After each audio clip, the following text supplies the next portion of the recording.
Aujourd'hui, nous sommes là à la 9e session du comité de pilotage du programme national de développement des agropoles du Sénégal, qui est un programme qui est au cœur de l'agenda national de transformation. Cette 9e session du comité de pilotage était un peu l'occasion de présenter l'avancement des activités du programme national pour l'agropole centre, mais également pour l'agropole sud.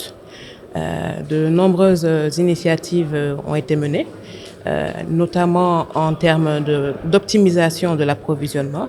Donc, beaucoup de travail ont été effectués pour augmenter la production, notamment avec une structure comme l'ISRA du ministère de l'Agriculture.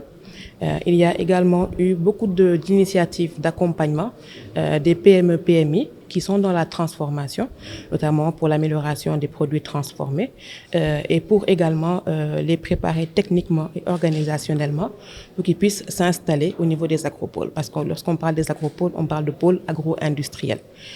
Il y a également eu des travaux au niveau de 3 pôles, Mela Kadiao, au niveau de Kolda, mais également au niveau de l'agropole sud sur la plateforme d'Adéal. Donc ces travaux sont en cours de finalisation. Il faut s'attendre à une accélération qui est un peu une instruction de Monsieur le ministre de l'Industrie et du Commerce, parce que les agropoles constituent un programme qui a démarré depuis 2019. Donc on attend vraiment la finalisation de ces plateformes-là, leur mise en service pour permettre aux transformateurs de venir s'installer et qu'on ait également cette transformation de nos matières premières locales. Et éviter, comme on le voit souvent, hein, nos manques pourrir, nos matières premières ne pas être transformées localement. Et pour nous permettre également d'atteindre l'objectif de souveraineté alimentaire. Ce qu'on peut retenir, comme je disais, c'est qu'il y a eu pas mal d'initiatives en termes d'accompagnement des PME-PMI.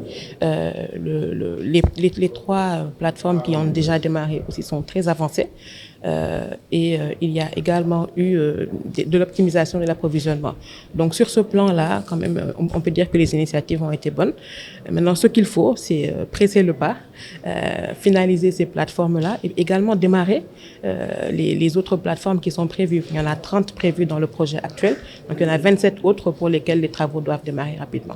Les procédures sont en cours, et comme je dis, Monsieur le ministre a instruit le PNDAS d'accélérer. Donc les procédures de passation de marché sont en cours et ça devrait démarrer prochainement.